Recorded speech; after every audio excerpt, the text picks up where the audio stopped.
বিসমিল্লাহির রহমানির রহিম। আসসালামু আলাইকুম। এসএসসি পরীক্ষা 2026 পরীক্ষার্থীদের জন্য জীববিজ্ঞানের সম্ভাব্য প্রশ্নের অংশ নিয়ে আজকের এই আলোচনা ইনশাল্লাহ শুরু করতে যাচ্ছি। আমাদের আহ, অধ্যায়গুলোর মধ্য থেকে যদি আমরা ইম্পর্টেন্ট অধ্যায় হিসেবে উল্লেখ করি আমাদের শর্ট সিলেবাস অনুসারে, তাহলে সম্ভাব্য আহ, দ্বিতীয় অধ্যায়, চতুর্থ অধ্যায়, একাদশ অধ্যায়, দ্বাদশ অধ্যায়, এই অধ্যায়গুলো বেশি গুরুত্বপূর্ণ পরীক্ষায় প্রশ্ন আসার জন্য। কিন্তু এবার প্রশ্ন আশা করছি সবগুলো অধ্যায় থেকেই ইনশাল্লাহ থাকবে, বিশেষ ব্যতিক্রম না হলে। কারণ অধ্যায়ের সংখ্যা এবার কম, যেহেতু আমাদের 8টা প্রশ্ন আহ, সৃজনশীলে আসবে। এক্ষেত্রে আশা করা হচ্ছে যে সবগুলো অধ্যায় থেকে হয়তো ইনশাল্লাহ প্রশ্ন সেট আপ হবে। তো আমাদের ফার্স্ট অধ্যায় থেকে আমরা মূল টপিকস যেটা আর কি, আমি মূলত এই টপিকসের সাথে নিচের সিলেবাসের সরি এই সাজেশনগুলোর মূল রিলেশনটা কি এটা ব্যাখ্যা দেওয়া দরকার।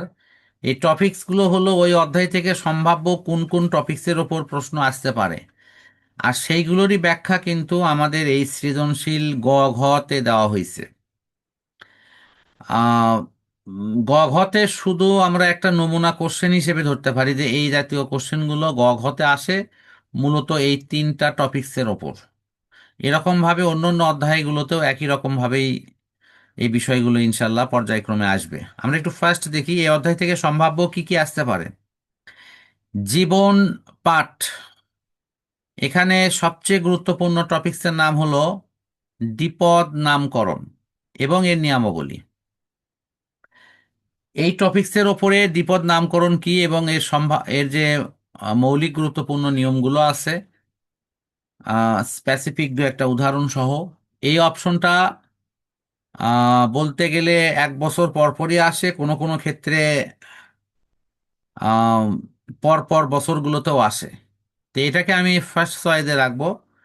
দ্বিতীয় যে গুরুত্বপূর্ণ প্রশ্ন সেটি হলো 5টা রাজ্য, এগুলো বৈশিষ্ট্য লেখা থাকবে অথবা চিত্র দেওয়া থাকবে। তোমাদের কাজ হলো এই 5টি রাজ্যের ছবি দেখে তাকে শনাক্ত করা, অথবা বৈশিষ্ট্য উল্লেখ থাকলে সেই বৈশিষ্ট্যগুলোর আলোকে তাকে বুঝতে পারা যেটা কোন রাজ্যের কথা বলা হচ্ছে।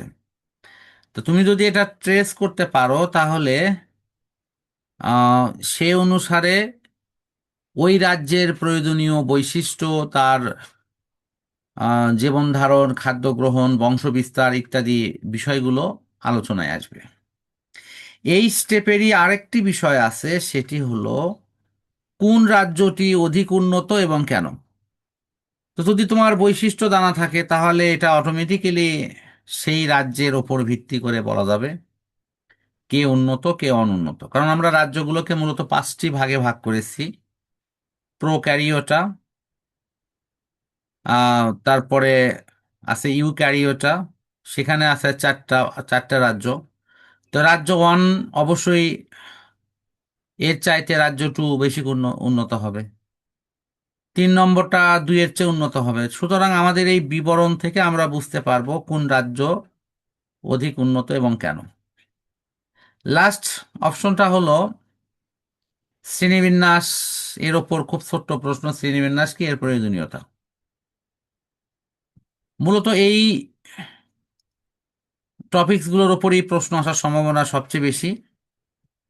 আমরা দ্বিতীয় অধ্যায়ে যদি প্রবেশ করি সেটা হলো কোষ এবং টিস্যু নিয়ে। এখানকার ক্ষেত্রে মূল অপশনটা হলো গঠন, কার্যনীতি, এগুলো নিয়ে প্রশ্ন।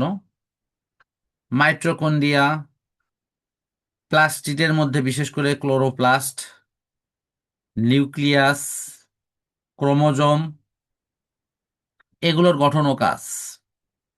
টিস্যুর মধ্যে জাইলেম, ফ্লোয়েম, এমনকি বিশেষ করে জাইলেমের বিশেষ বিশেষ অংশগুলো অনেক সময় উল্লেখ করে পরীক্ষায় প্রশ্ন আসে, তাদেরও গঠন ও কাজ। প্রাণী টিস্যুর অংশে নিউরন, যদিও নিউরন এটা অন্য অধ্যায়েও আছে, এ অধ্যায়েও আছে। যোজক টিস্যু, পেশি টিস্যু, এর গঠন ও কাজ। আর যোজক টিস্যুর মধ্যে তরল যোজক টিস্যু রক্তের বিষয়টি বেশি গুরুত্বপূর্ণ, যদিও সেটি এই অধ্যায়ের ষষ্ঠ অধ্যায় মানে অধ্যায়ের সাথেও রিলেটেড, রক্তের গঠন ও কাজ নিয়ে আছে। তারপরে এখানে সংক্ষিপ্তভাবে আছে বিধায় এই বিষয়টি এখানে আসবে। এই মোটামুটি এগুলোর ওপরে ব্যাখ্যা বিশ্লেষণ নিয়ে প্রশ্ন। আমি বরাবরই ক এবং খ প্রশ্নগুলো এখানে নমুনা হিসেবে যা দেওয়া আছে, যেটা প্রথম অধ্যায় বা দ্বিতীয় অধ্যায় এই সবগুলোর ক্ষেত্রে আলাদা করে উল্লেখ হয়তো করবই না, কারণ এখানে যা দেয়া আছে এগুলোর ওপর যতটুকু সম্ভব পড়া যায় মনে হয় চেষ্টা করা উচিত, কারণ এগুলো বিভিন্ন বোর্ডে আসা প্রশ্নগুলোর আলোকেই দেওয়া হয়েছে। আহ, এর বাইরেও হয়তো আরো বেশি পড়লে ভালো হবে। অন্তত এখানে যতগুলো আছে আমি আশা করি যে যদি এগুলো পড়া যায়, তাহলে প্রশ্ন যদি এর বাহির থেকেও আসে, আমি মনে করি যে সেগুলো নিজের দক্ষতায় লেখার মতো অবস্থা অনেকটাই ইনশাল্লাহ তৈরি হবে।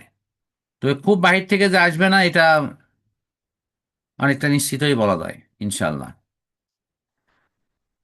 আমাদের তো ওই যে আমি যে টপিকসগুলোর কথা বললাম এই টপিকসগুলোর ওপরেই কিন্তু এখানে নমুনা কোশ্চেন দেওয়া আছে। এই এই অংশটা সমস্ত অধ্যায়গুলোতেই কিন্তু নমুনা কোশ্চেন, অর্থাৎ সৃজনশীল আকারে ওই টপিকসগুলোর ওপরে কি কি প্রশ্ন সম্ভাব্য আসছে তার গুরুত্ব বুঝে হয়তো আমি এগুলো এখানে লিখার চেষ্টা করেছি, এই জন্য এগুলো আলাদাভাবে উল্লেখ করছি না, শুধু দেখাই দিচ্ছি।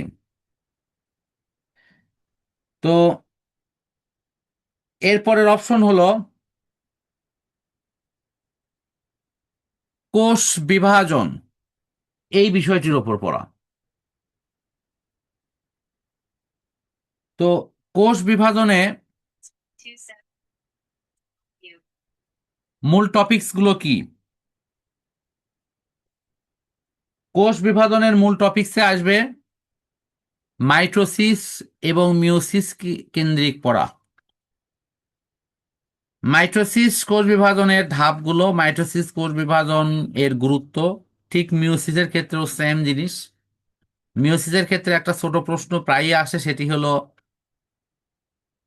এটিকে হ্রাসমূলক বিভাজন কেন বলা হয়। সমস্ত প্রক্রিয়ারই গুরুত্ব, তাৎপর্য এবং পাশাপাশি অনেক সময় তুলনামূলক বিষয়গুলো ওই এখান থেকে লেখা যায়।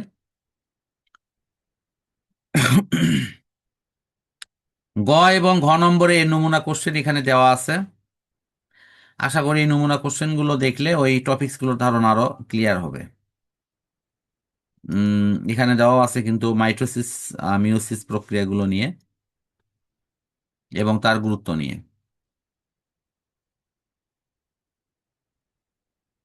এরপর জীবনী শক্তি, চতুর্থ অধ্যায়। অধ্যায় ভিত্তিক টপিকসের মূল ফোকাস থাকবে হলো দুইটা শব্দের ওপর, একটা সালোক সংশ্লেষণ আর আরেকটি শব্দ হলো শ্বসন।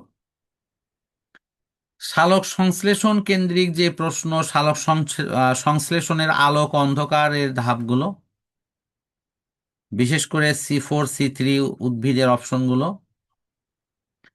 তারপরের গুরুত্ব এবং সালোক সংশ্লেষণে বিভিন্ন নিয়ামকের ভূমিকা, বিশেষ করে আলো, ক্লোরোফিল সহ যে ভূমিকাগুলো আছে। মূলত এই দুই তিনটা টপিকস মিলে যদি সালোক সংশ্লেষণ কমপ্লিট করা যায়, ইনশাল্লাহ সালোক সংশ্লেষণ কেন্দ্রিক প্রশ্ন কমন নিয়ে কোনো সমস্যা নেই। এখানে আমাদের একটা বিষয় খেয়াল করতে হবে, তা হলো যদি আমরা সালোক সংশ্লেষণের প্রশ্ন 2025 সালে এসে থাকে, সেটা যে বোর্ডেই হোক, তাহলে সেক্ষেত্রে শ্বসনের প্রশ্ন 26 সালে আসার সম্ভাবনাটা অনেক বেশি। আবার যদি শ্বসনের প্রশ্ন 2025 সালে কোনো বোর্ডে এসে থাকে, তাহলে সালোক সংশ্লেষণের প্রশ্ন এই 26 সালে আসার সম্ভাবনা উক্ত বোর্ডের জন্য বেশি অগ্রাধিকার পাবে। তবে অনেক ক্ষেত্রেই দেখা যায় যে শ্বসনের হয়তো বিবরণ নিয়ে প্রশ্ন আসছে, পরের বছর গিয়ে দেখা যাচ্ছে গুরুত্ব নিয়ে প্রশ্ন আসছে। সালোক সংশ্লেষণের ক্ষেত্রেও ঠিক তাই, সালোক সংশ্লেষণের বিবরণ নিয়ে প্রশ্ন এক বোর্ডে আসছে, মানে আসছে 25-এ, আবার 24-এ দেখা যাচ্ছে ওটারই গুরুত্ব নিয়ে প্রশ্ন আসছে। তো এই কারণের জন্য মূলত এই সালোক সংশ্লেষণ এবং শ্বসন কেন্দ্রিক এই পড়াগুলোর ওপরে সার্বিক নিয়ন্ত্রণ থাকাটাই সবচেয়ে গুরুত্বপূর্ণ অপশন আর কি। তো এখানেও আমার একই পরামর্শ, যে ধাপগুলোর ওপর আমাদের নিয়ন্ত্রণ রাখতে হবে। এখন সবাত শ্বসনের 4টি ধাপ, এই ধাপগুলো একাধারে সবগুলোই আসে না, অনেক সময় নাম উল্লেখ করে যে কোনো 2টা বা 3টা ধাপের কথাও কিন্তু উল্লেখ থাকতে পারে। আর অবাত শ্বসনটা আসলে এটা পূর্ণাঙ্গই পড়া ভালো, বা এটা যেহেতু এটা ধাপগুলো কম, সেক্ষেত্রে এটা পূর্ণাঙ্গ রূপেই আসে। তো এরপরেও সবাত শ্বসন অংশটাই অবাত শ্বসনের চেয়ে বেশি গুরুত্বপূর্ণ। এখানে নমুনা কোশ্চেনগুলো দেওয়া আছে ওই টপিকসগুলোর আলোকে। এই যে এই কয়টা, আমার মনে হয় এগুলোর ওপর পড়াশোনা করলে আশা করা যায় যে খুব বেশি সমস্যা ইনশাল্লাহ হবে না।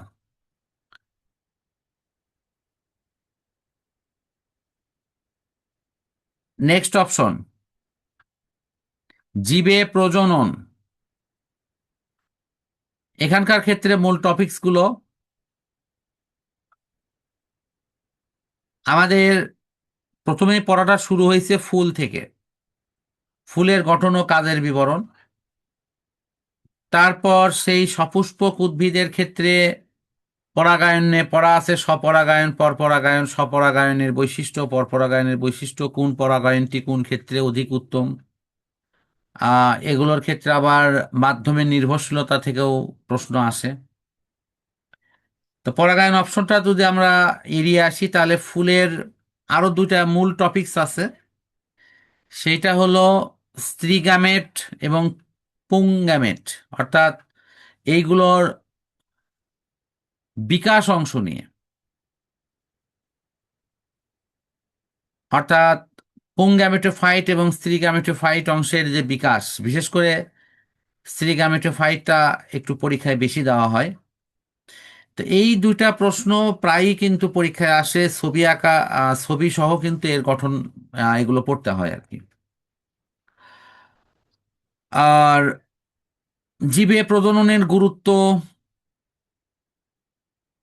মানব শরীরে একটা শিশু বেড়ে ওঠার 38 মাসের প্রশ্ন, এবং প্রাণী এর প্রজননের ক্ষেত্রে যে পরবর্তী আরো বিষয় আছে, এইডস এর আক্রমণ, সংক্রমণ বা প্রতিরোধে করণীয়, এই অপশনগুলোর চাইতে তুলনামূলকভাবে উদ্ভিদ অংশ থেকে প্রশ্ন বেশি কমন আসে।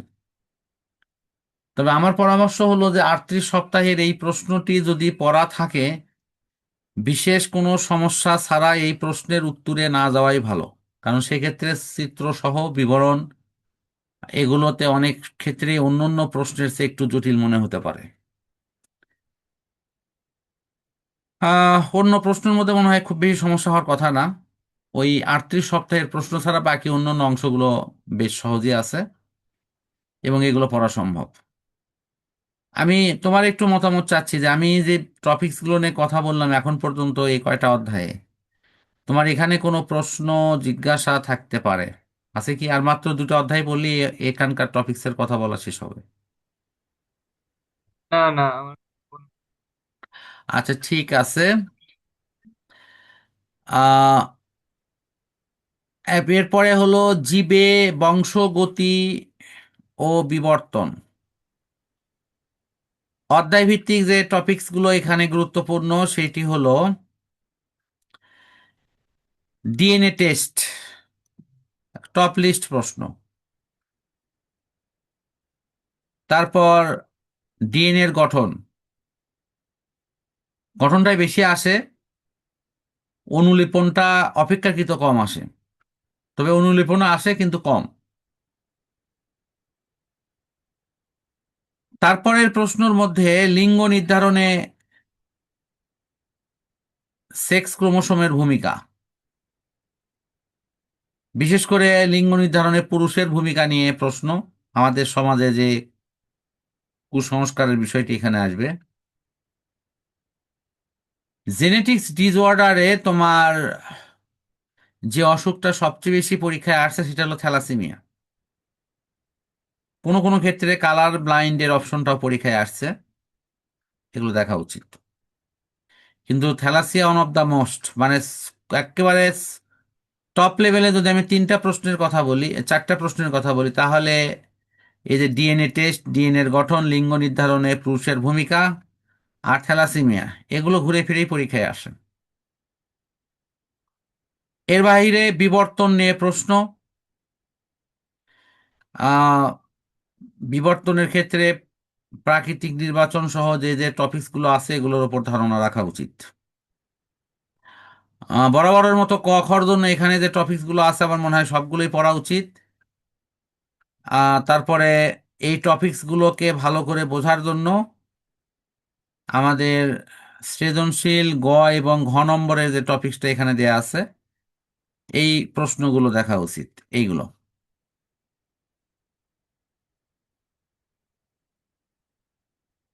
মেন্ডেল লম্বা এবং খাটো উদ্ভিদের মধ্যে ক্রস ঘটানোকে কেন্দ্র করে যে পরীক্ষা করেছেন, এই প্রশ্নও পড়া উচিত এর পাশাপাশি।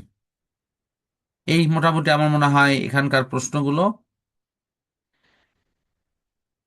আজকের যে লাস্ট অধ্যায় জীববিজ্ঞানে আছে সেটি হলো ত্রয়োদশ অধ্যায়, জীবের পরিবেশ। এখানকার মূল টপিকসগুলো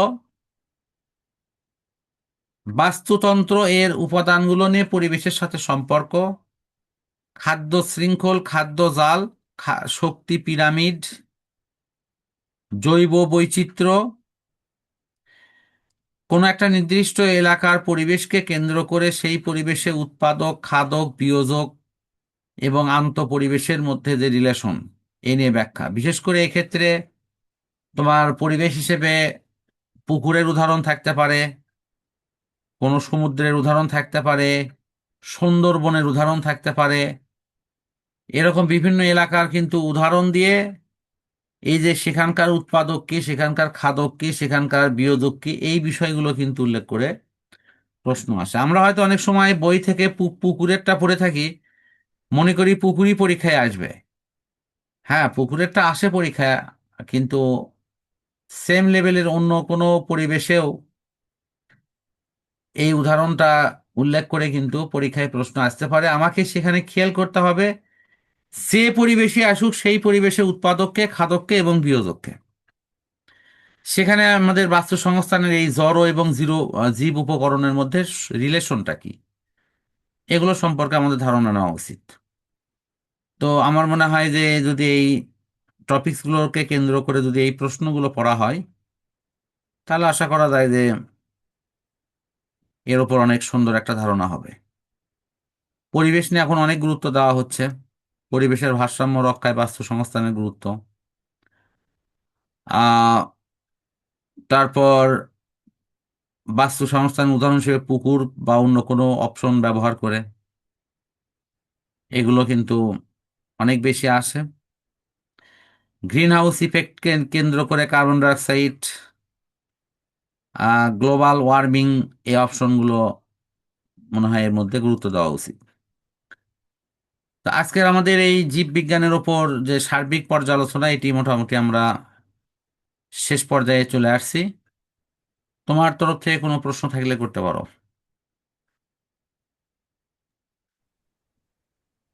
না, এই টপিকের মধ্যে কোনো প্রশ্ন নেই। আচ্ছা, ঠিক আছে, আলহামদুলিল্লাহ, আমরা তাহলে এটা ক্লোজ করছি।